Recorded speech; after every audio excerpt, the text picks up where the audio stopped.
Welcome to Behind the Headlines, the news roundup from Utah Public Radio and the Salt Lake Tribune. I'm Tom Williams. A small Utah town mourns after two police officers are killed in the line of duty. Tax evasion appears evident. A watchdog group alleges the Church of Jesus Christ of Latter-day Saints may owe the IRS $90 million. And a top church official said BYU sports would never pay for play, then came millions more in athletics spending. Later in the program, we'll be talking with Salt Lake Tribune reporter Tony Semerad and college sports reporter Kevin Reynolds. Right now, we bring in Salt Lake Tribune Westside Communities reporter Jose Davila IV. Jose, thank you so much for joining us. No problem. Thanks for having me, Tom.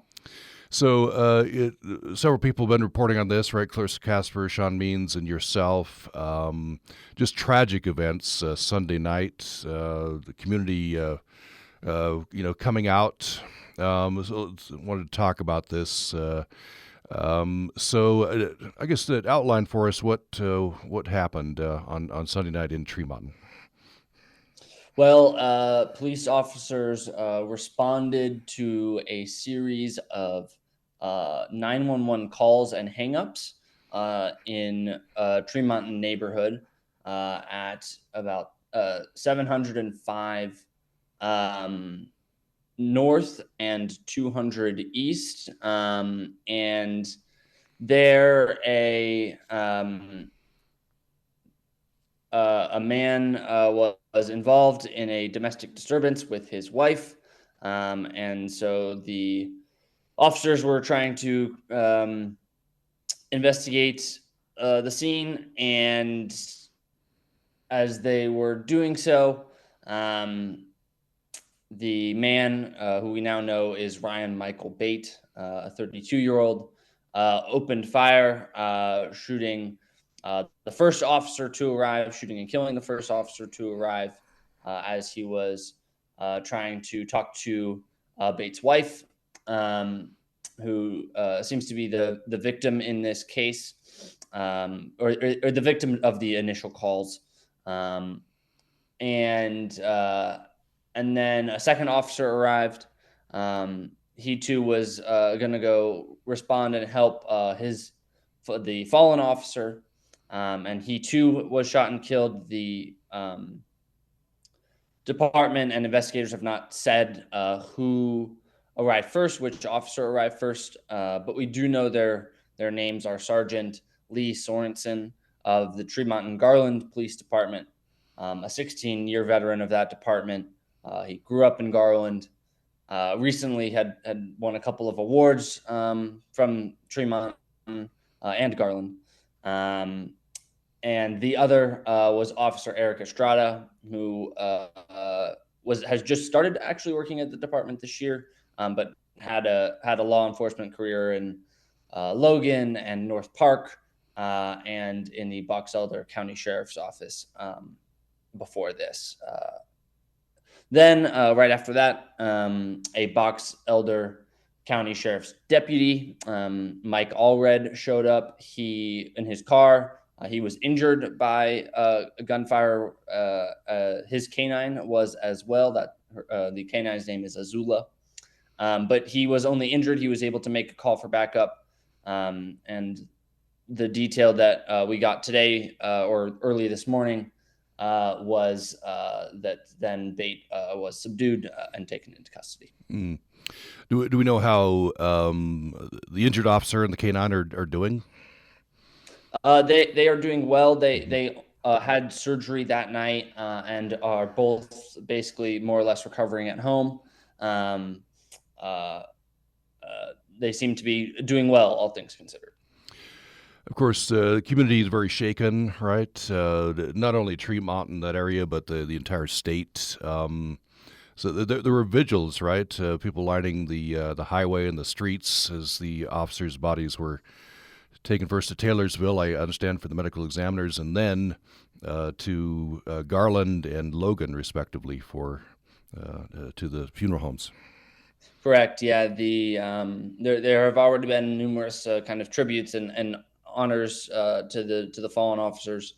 The first was exactly what you were talking about, the procession from the Taylorsville up to and through Tremont, and then to Garland for where Sorensen's body was received, and then to a Logan funeral home where Estrada's body was received. Then on Tuesday night, there was a vigil at Tremont City Hall.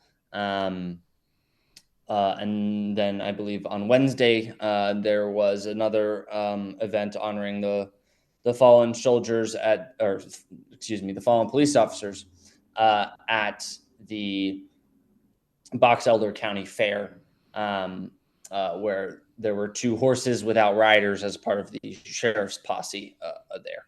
Mm. You did a profile of these 2 officers, Sergeant Sorensen and Officer Estrada. Tell me a little bit more about these 2 fallen officers. Yeah, so Sorensen had just been promoted to a sergeant in the department. He was 56 at the time of his death, and as I said before, he was a 16-year veteran of the department. He actually joined the department before it was the Tremont and Garland department. He originally joined simply the Garland Police Department. Him and his wife were honored in 2020 for their public service to the city of Garland. His wife, Lynette Sorensen, has served as the city's emergency manager and as a volunteer firefighter. And so they won the city's Whelan Award in 2020.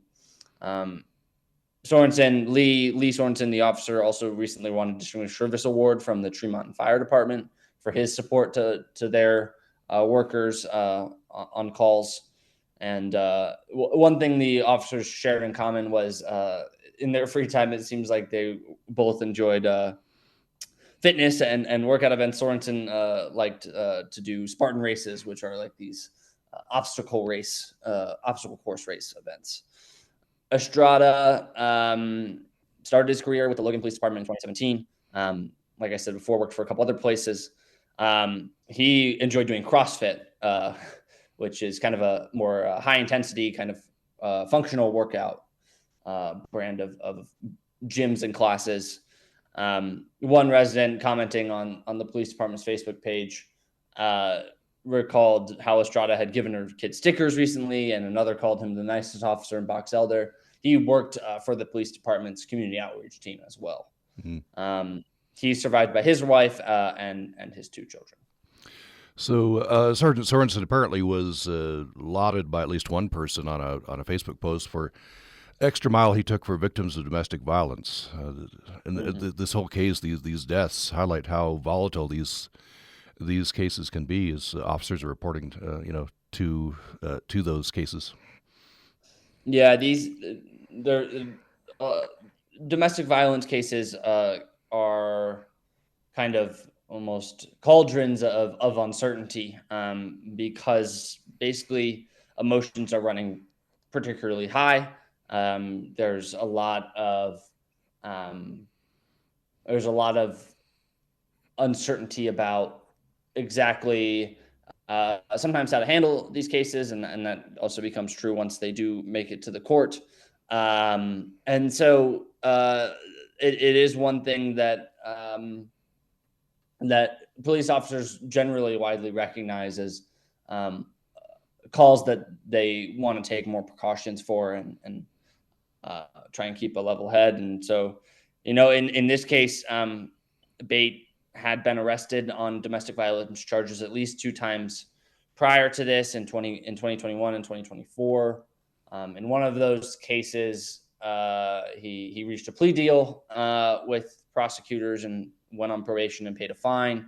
The other charges in 2024 were dismissed without prejudice, but the prosecutor, the Box Elder County attorney, has decided to refile those charges now in kind of response to this event. So it's one of those things that can kind of build up over time. It's sometimes hard to prosecute people in domestic violence cases, depending on how victims want to seek justice, if at all.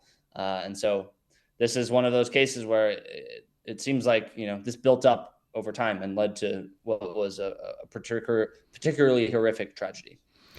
So you and Sean Means had a story just this morning. Apparently, prosecutors in Box County will seek the death penalty. Tell us about that. Yeah, that's correct. They basically, prosecutors have to file a notice of of a notice of intent to seek the death penalty as they file charges in cases like these.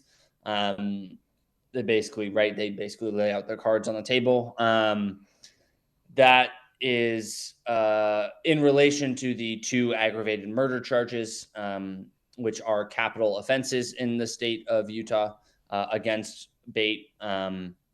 They also filed 18 additional charges: attempted aggravated murder, 3 counts of possessing an explosive device. He had Molotov cocktails in the home. 3 charges of assault. Yeah, so a whole host of things, as well as that refiling of the previous domestic violence case. Just a tragic thing. Anything else you'd like to say about this whole case? I don't think I've got anything else. I think it's been a real tragedy, and obviously people have rallied, especially up there in Tremont and Garland and Logan. There will be funerals for the officers, so we'll see, and we'll probably report from those. All right. Jose Davila IV from the Tribune has been telling us about this. And Jose, thank you so much. No problem. Thank you, Tom. Coming up following a break, we'll continue with Behind the Headlines, the weekly news roundup from Utah Public Radio and the Salt Lake Tribune. Here's the headline we'll be talking about in the next segment. Tax evasion appears evident. A watchdog group alleges that the Church of Jesus Christ of Latter-day Saints may owe the IRS $90 million. We'll be talking with Salt Lake Tribune reporter Tony Semerad. Hope you stay with us following the break.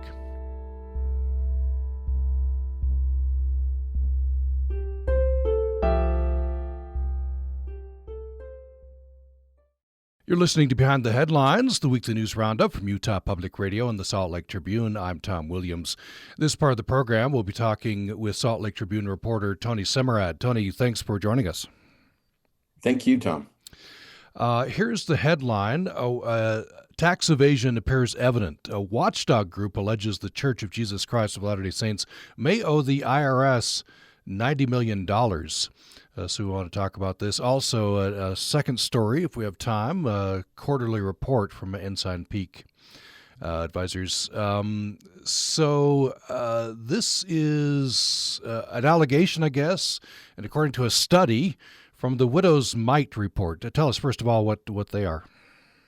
So they have been typically an anonymous group over the last 3 or 4 years, really kind of ramped up in 2019. They are current and former Latter-day Saints, members of the church, also with professional backgrounds in taxes, finance, the law, data analysis. And this kind of ad hoc group has been setting about detailing the Church of Jesus Christ of Latter-day Saints financial holdings and other financial details about the church through public documents. And as I say, they cropped up kind of in the 2019 window when some of these interesting numbers with regard to the church's financial empire first started to emerge.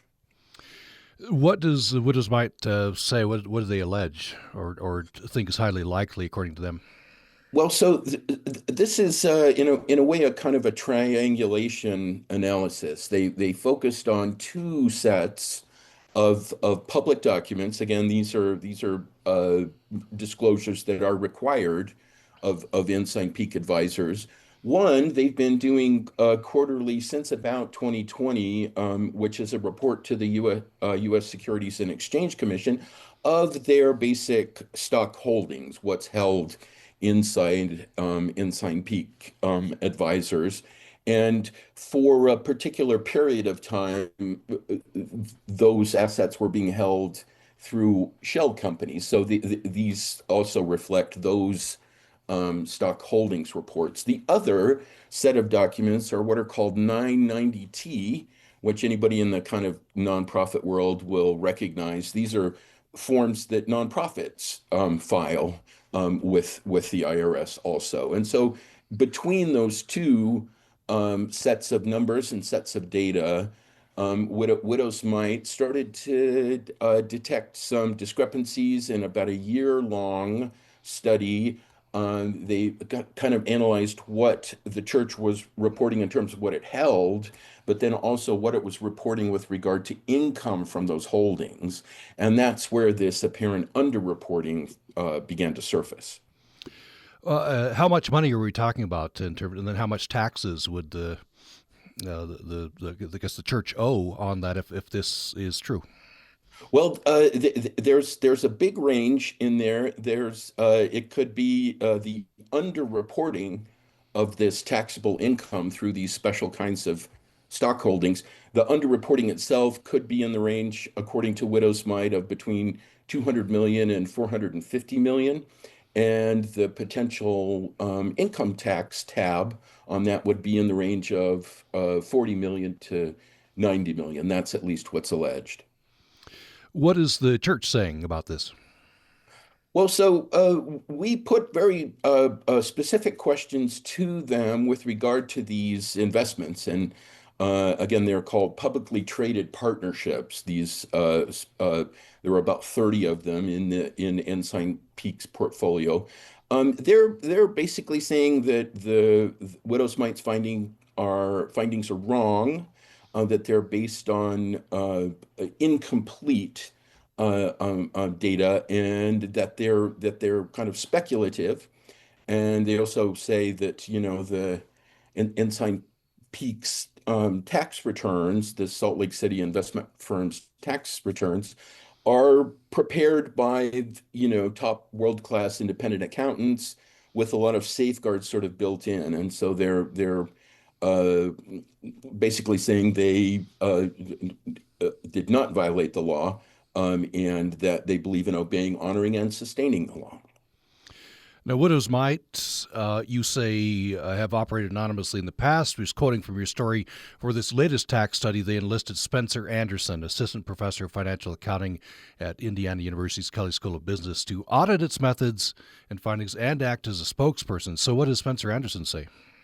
Well, he is, first of all, speaks highly of Widow's Mite's financial analysis and modeling methods. He refers to that as the gold standard. And if I understand correctly, he was brought in about 8 months into the research involved in all of this in sort of an independent auditing capacity. For one thing, he explains that you might sort of wonder why a otherwise tax exempt organization like the church would be on the hook for a tax bill, or could potentially be on the hook for a tax bill. And this is indeed the kind of income that a nonprofit would have to pay income taxes on if it were reported as such. And based on his look, and again, that was if I understand correctly, sort of audited their findings and methods, and there was this sort of crowdsourcing over the course of 8 months, and he says it looks consistent with tax evasion. And it's also kind of notable that whether or not there is this tax evasion issue, the report reveals this very sort of interesting pattern of investing in these publicly traded partnerships. They're a pretty esoteric investment vehicle on the market. And at one point, Widow's Mite indicates that the church had one of the biggest portfolios of these publicly traded partnerships in the world. Up to about 5% of its many billions were invested in these partnerships during this period between about 2003 and 2017. So Anderson's conclusions are that this looks very consistent with tax evasion based on his data. Now, there are others that disagree. We talked to a Brigham Young University professor of ethics, Aaron Miller, who basically feels like Widow's Mite may have underplayed a possible explanation. Widow's Mite did look at a number of alternative explanations and sort of explored how likely each of those was.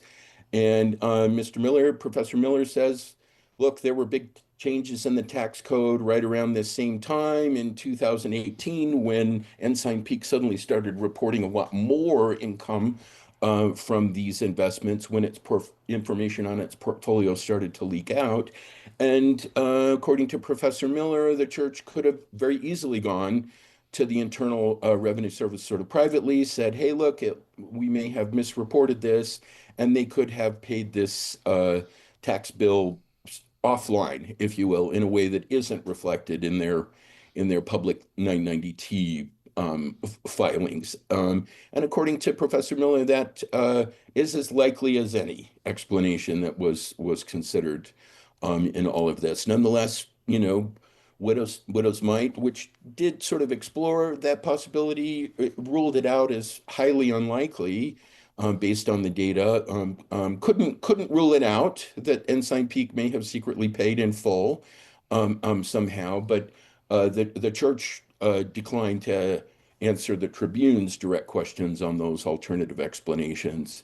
And all the same, Widows Might is urging the church to bring some additional financial transparency to this situation and potentially refile its 990Ts to correct the public record.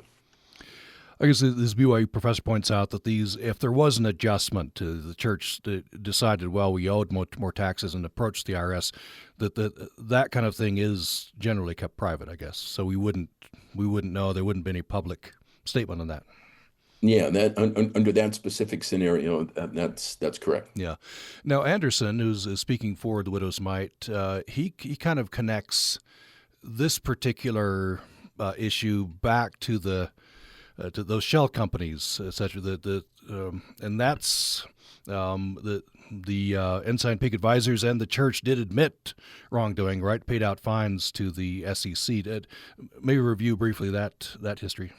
Yeah, so there was a very interesting period somewhere between 2003 and 2017, where out of concern that its portfolio, the size of its portfolio and the nature of its portfolio would become public.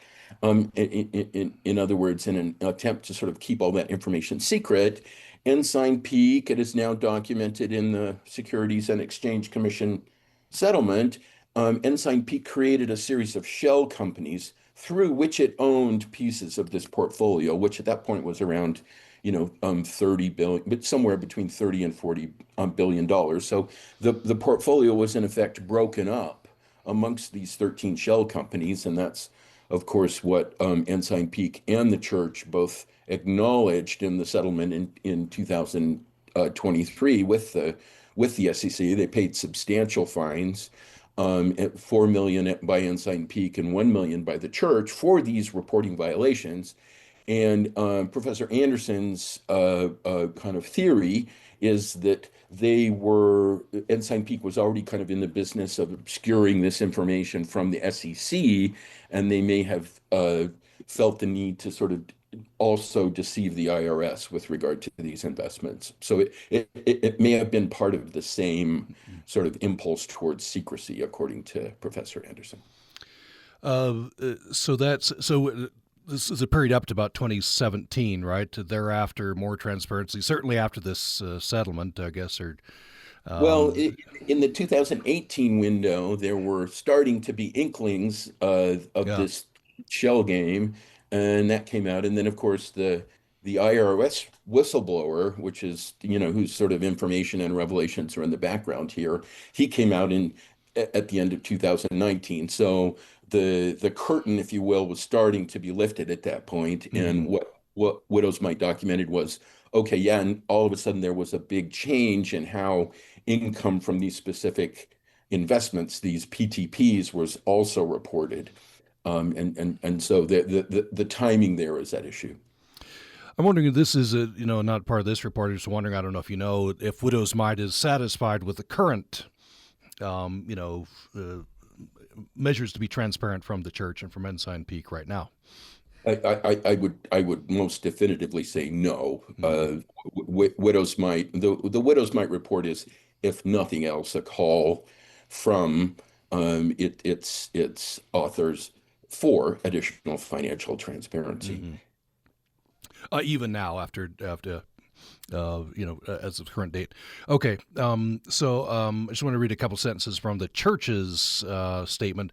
They say, following the principle of preparing for the future, both near and long term, the church maintains diversified reserves, and going on, all funds are invested solely to support the church's mission to bring others to Jesus Christ. That's some of what the church is saying.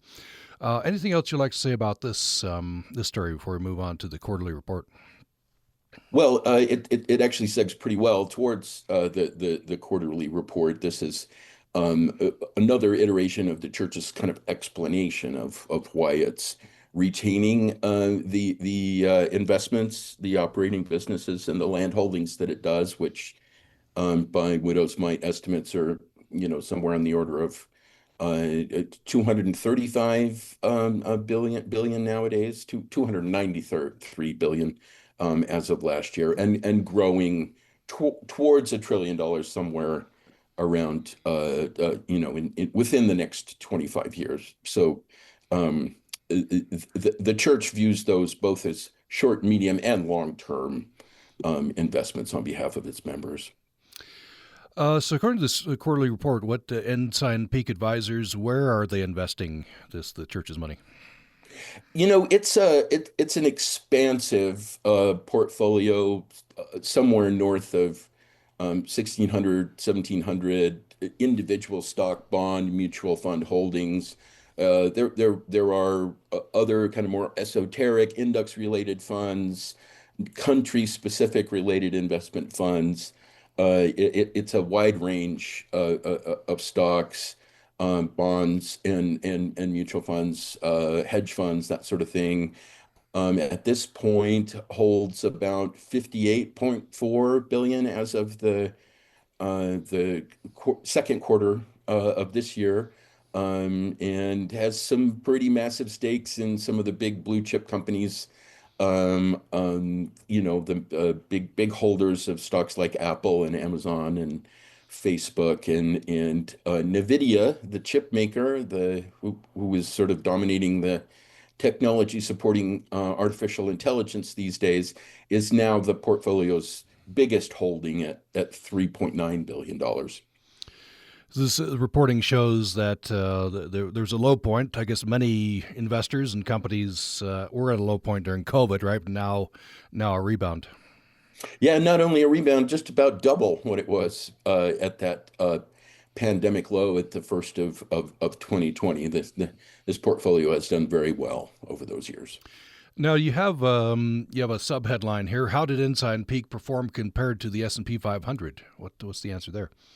Well, that's actually an interesting question. There is evidence, again, produced by the investment analysts at Widow's Mite, that this portfolio is basically sort of shaped to track the S&P 500, with sort of emphasizing stocks that are doing slightly better, underplaying stocks that are doing slightly worse, and sort of an ongoing kind of second guessing strategy. And according to the performance data that Widow's Mite has generated, it's not a winning strategy. They are very well behind the S&P 500 over the course of those 4 or 5 years, to the tune of many billions. But this particular quarter, I think the S&P was somewhere in the 11% up 11% range, and I think the Ensign Peak portfolio was at about 10%, so pretty close this go round. But over time, they have the evidence suggests that they have lagged the S&P 500. Anything else you'd like to say about either of these stories? I think I'm there. Okay. We've been talking with Tony Semerad, Salt Lake Tribune reporter. He's been telling us about these stories. And you're listening to Behind the Headlines, the weekly news roundup from Utah Public Radio and the Salt Lake Tribune. Tony, thanks so much. Thank you, Tom. Thank you. And following a break, we're going to be talking with college sports reporter Kevin Reynolds. Here's the headline. A top church official said BYU sports would never pay for play. Then came millions more in athletic spending. We'll have more following this.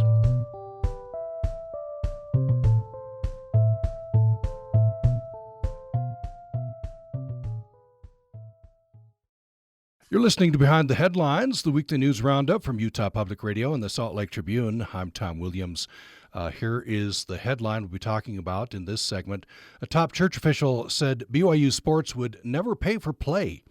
Then came millions more in athletics spending. We're going to be talking with college sports reporter Kevin Reynolds from the Salt Lake Tribune.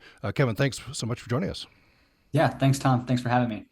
So interesting. We're all in a new world here, right? NIL, and now they're going to be official payments, right? Under the House settlement. And how does this affect BYU?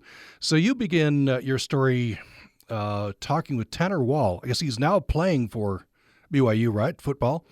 Yeah. But growing up, he rooted for the team. Tell me about that. Yeah. I mean, I think Tanner Wall was the perfect person to have as kind of the center piece of our story, or at least the lead of our story, because this is a player who is now a captain, a very, very good football player for BYU, but grew up in the Washington, D.C. area, had his aunt and uncle both played at BYU soccer and football respectively. And he's kind of seen the evolution of what this school and this university and this athletic department has gone from when he started rooting for BYU to what it is now, which I think we'll talk about, I'm sure, in this podcast, but is two very, very different versions of what BYU was. Because for so long, and Tanner talks about this, for so long, it was BYU was this school that would always put faith above money, would put faith above winning. And they, as a result, they had good teams. They always competed, but it was never a consistent BYU was always in the top 25, or BYU was competing for national titles. And even players who came into the school, Jake Heaps was a very big quarterback. Jimmer Fredette, obviously everybody knows about, but those were one-offs. And now we're looking at the team that Tanner Wall is on now has a lot more of those guys, the Jake Heaps of the world, on this team. And you look at the basketball team, AJ DeBonza comes in, the number one player in the country, goes to BYU. That's never happened. And he's surrounded by a team that should compete for a Final Four. And so they're just very, very different versions of BYU athletics, which I think why Tanner Wall can speak to and why we talked to him for this. So Wall mentions, you have other people mentioned in the story as well, I guess the factor, the pro argument for having BYU athletics be very prominent, winning a lot right at the top. I'll just quote Tanner Wall. He says, I think the more success we have, the more attention it brings to the school and the church. Yeah. And I think that's at the heart of this discussion is what really is the discussion here is BYU for so long was a faith first school, and Tanner Wall and many at BYU still believe it is a faith first school. But at the same time, Clark Gilbert and other leaders of the faith have been very stringent with BYU of saying this is what being a faith based school looks like in actuality. And Clark Gilbert talked about BYU not being the highest bidder on players, BYU not being the highest bidder on coaches, and consistently, not spending at the level of a Texas and an Alabama. Yet at the same time, like what we're talking about here is now all of a sudden BYU is spending, maybe not like Texas, but it is definitely in recruiting circles with Texas. And then like you just talked about, now you're seeing that BYU is competing with those schools, and some say that's a great thing. Like Tanner Wall says, the more BYU wins, the more attention that it brings to the university's mission and what it says its mission is. But at the same time, you also had Clark Gilbert saying that he doesn't care if winning brings 4 million people to watch a game that BYU is playing rather than 2 million for an average team, if that team doesn't reflect the principles that he sees as BYU should be about. And so I think that is the real heart of the argument there is winning. How much is winning worth to BYU, and can they get away from their mission if they do it in a way that's like Texas and like Alabama? Yeah, Commissioner Gilbert, interesting. He says winning expands the platform. So again, right, more attention to the school and to the church. But yeah, he says that we don't want to get away from our mission, right? And he uses the word there's a tension there, which I think that's very, very well put. Yeah, I agree. And I think there is that tension of how, because to win at the level that BYU is now playing at in the Big 12, you have to spend a lot of money like that. There's just no other way around it. You're going to have rosters that cost $15 million, $20 million. You're going to have to put millions and millions and millions of dollars into the athletic department, and in turn into into players too, like very specifically, which obviously didn't happen just 2 or 3, 4 years ago, at least not legally. So I think that is the tension of, in order to win, in order to explain in order to expand the platform that Clark Gilbert's talking about, BYU has to invest. But at the same time, Clark Gilbert's talking about how BYU can't win in that way, or he doesn't want to spend the money because he feels like that gets away from what BYU is as a faith first school. And I think he explicitly says that, and he goes out of his way, I thought, double down multiple times in that podcast to talk about how he does not want BYU to be the highest bidder on players. And so I think there is that tension of how are you going to win if you're not the highest bidder, but also expand the platform still. So tell me the amounts of money we're talking about. You mentioned $15 million, I guess, to buy yourself a really good top basketball program. For example, AJ Debonsa, he was #1 rated recruit. You're going to have to pay a lot for him. How much do we think BYU paid for him? Yeah, I mean, I think it's hard to put a very specific figure on these things because it's not public, but a lot of reports have said $4.5 million, $5 million, and that is in line with what the kind of market rate is for the best player in the country. Now, apparently, the Cougars, I'm quoting from the story, Cougars poached Baylor guard Rob Wright III, frustrating his old coach. That's, I think, exactly what Clark Gilbert doesn't want to have happen, right? Right. I mean, it definitely raises the question of, because Rob Wright is, I think, a very interesting case study for this, because AJ Debonsa, although he's obviously making a lot of money, BYU's had a relationship with AJ Debonsa since he was relatively new to the state. Utah Prep, it goes back, and they recruited him very hard. So I think in that case, they did have a relationship there. But with Rob Wright is, I think, honestly, a more telling case study, because he was already at Baylor beforehand. He was playing well, and he had a role on that team. He was being paid well. And he also is not from Utah. He has no ties to BYU. So when he ends up at BYU, I think you definitely have to ask the question of, like, well, Clark Gilbert says that they shouldn't come for money. Like, that's not what he wants. Yet how do you get Rob Wright here, who is going to be a huge part of this team, without having the financial incentive to do so? Because otherwise, I think it would have been very easy and comfortable to stay at Baylor. I think that would have been probably what a lot of people would do without money. So I think it's the cases like Rob Wright that I think ask this question and make it inevitable that you have to ask the question. Yeah, it's an interesting. I mean, it's a decision I guess all schools are going to have to make, right? So we're in a new era. Big money, right? I think so, but I also think it's different at BYU, because BYU, unlike Alabama, unlike Texas and Duke, a lot of these schools that field very, very competitive rosters year in and year out, those athletic departments, their mission is to win games. And so obviously spending money it's a decision in terms of education and the university, obviously, but BYU, their athletic department, and this is what BYU athletics has said, and this is also what Clark Gilbert has said, is BYU athletics doesn't exist to win. It exists to expand the mission of the university, and that's the faith component of it. And so when that is your mission, it's a very different, when you're spending this type of money, I think it's a very different question than when Alabama spends and Texas spends money, because it's a completely different reason for existing. Yeah, I guess if you're a faith-based institution, I get, Notre Dame is an obvious example, big money, right? And I guess they believe they're carrying out their faith-based mission with the big money versus, I don't know, Oral Roberts or something, although Oral Roberts might be spending big these days.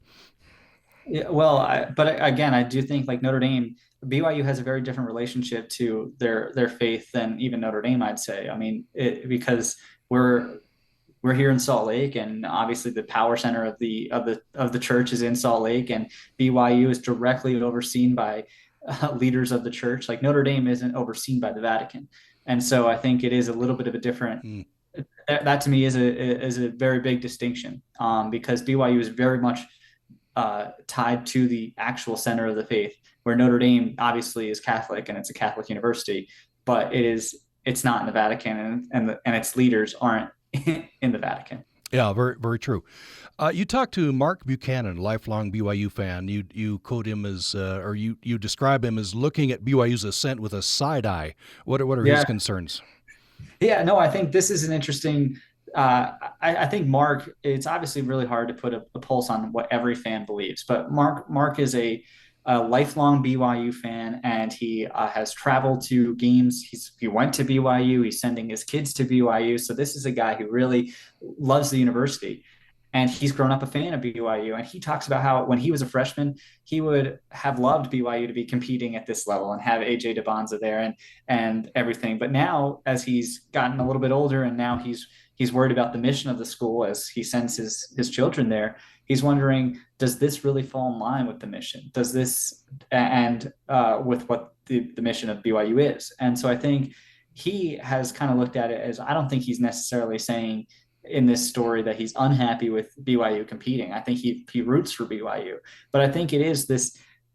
I think it's a nuanced position. I don't think anybody, or I think there's a lot of people who aren't all in on spending all the money, or people who are all out. I think there's a lot of people, I think Mark is included on this, who goes to games on Saturday and roots for BYU when they're going to March Madness. But at the same time, they're at these events and they're thinking, is this the same BYU that I grew up rooting for? And is this in line with the kind of what I'm cheering for, like what I'm supposed to be cheering for? Because for so long, he talks about, he's like, he liked BYU because he felt like they were fighting for, his faith. And now he's questioning, maybe that's a little bit too strong, but at least he's asking the question, at least, how does this still fight for my faith, or does that still look the same? And because anytime you're tied to a religious school, and anytime like fandom is so closely related to religion, I think it asks more questions than when you're rooting for Alabama.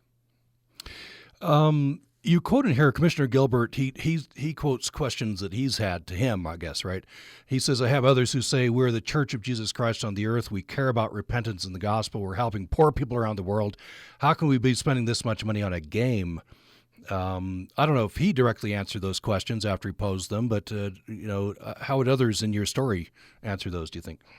Yeah, no, he did not answer those questions. And obviously he was on a podcast, so he wasn't really talking to me or, answering questions. But at the same time, I think everybody would have a different answer to that. I think there are people like Tanner Wall, and I think there are definitely people within BYU athletics that would say that, yeah, obviously spending money on a game is sometimes can be viewed as trivial, but at the same time, if it expands the platform and it goes into the mission of the university, then it's well worth it. I mean, you can look at how much money, not just for BYU, but if you look at any university, how much money it going to the NCAA brings in for the university, how much attention that brings in, and how much a winning football team means to a university. Like, I know there's obviously always the questions of money versus education. That's with every school. But I think you look at a school like Villanova is a good example. They win 2 national titles, and the difference between what Villanova was in 1985 versus what it is now, like, it does help the university at large. And I think you can definitely make that argument. But there's other people on this other side of the spectrum, at least on the BYU side, that would say, no, it doesn't make any sense it's hard to justify spending this much money on athletics because you could be putting money elsewhere. Like, you could be putting money. I mean, Clark Gilbert, I think, talked about the examples he gave was you could be spending money on scholarships. You could be spending money on other church activities or going on missions. I don't know what those would be exactly. I don't have all the answers, but I think they're two very, depending on who you ask, the investment in athletics, some say it's worth it, some say it's not. And I think they'll all give a little bit different reasons for why. Several people in your story talked about the student athletes themselves, right? Mm-hmm.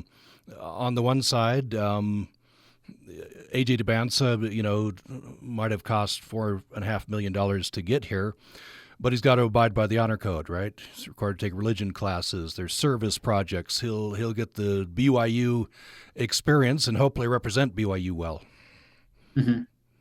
Yeah, I think that BYU has been very adamant. I think even Tanner Wall said this, I think, quite well, is that, BYU, even if they're paying the same amount of money as Texas or Alabama, right? Like, you can still bring in a person who wants to be at BYU and wants to live that lifestyle. Like, I don't know if that's everybody, but I think some examples that BYU would give you, maybe not AJ, because we just haven't seen that yet. I mean, he could really embrace it. I don't know. He hasn't been here very long, but at the same time, like, Igor Demin is a guy who went 8th overall in the NBA draft and was paid very, very well to be at BYU, came from Russia, had no experience with Utah. or the church at all. And he comes in and I think he's gone above and beyond in terms of how he represents BYU, and he talks about BYU a lot. And I think BYU would point to that and say that is kind of what the mission looks like. If you justify the investment and how you match a recruit to making sure they're a good fit inside the university. So I think, and I also think Jake Retzlaff is a different example. Obviously, there's a lot that goes into Jake Retzlaff right now, but Jake Retzlaff was a Jewish quarterback who came to BYU and did not have any experience with BYU, and he was paid well to be the quarterback at BYU. So I think when you're talking about like what is Tanner Wall and what is BYU referring to when they mean like you're still going to get the BYU experience even if you're paying a lot of money, I think those are two guys that they gave to me as examples. Yeah, it'll be interesting to see what BYU decides going forward. I guess, I don't know, we keep our eye on Commissioner Gilbert. I guess if anything's going to happen and he wants them to reverse course, it'll come from him. Yeah, I mean, he's the boss, right? Like, he is the boss over there. So I don't know. And I mean, when you're talking about reverse course, like realistically to me, I don't think that's going to happen. I mean, they are very far down this road and they've invested a ton of money into this. And they have two coaches, Kalani Sitake and Kevin Young, who are paid extremely well to be there and win at the highest level. And Brian Santiago, the new athletic director, has repeatedly said that this is where the direction he wants to go. And BYU just hired him. So like, I don't think it's going away. And Shane Reese, the university president at BYU, seems very in on this. So I don't think there is such a thing as reversing course on this. I think it's more of a matter of explaining how it fits in rather than going backward. I don't know if you could put the money back into the bottle, as they say with the genie, right? Well, Kevin Reynolds, thank you so much for telling us about this. Yeah, thanks, Tom. Appreciate that. Kevin Reynolds, college sports reporter for the Salt Lake Tribune. And you've been listening Behind the Headlines, the weekly news roundup from Utah Public Radio and the Salt Lake Tribune. I'm Tom Williams. Hope you'll be with me again next time.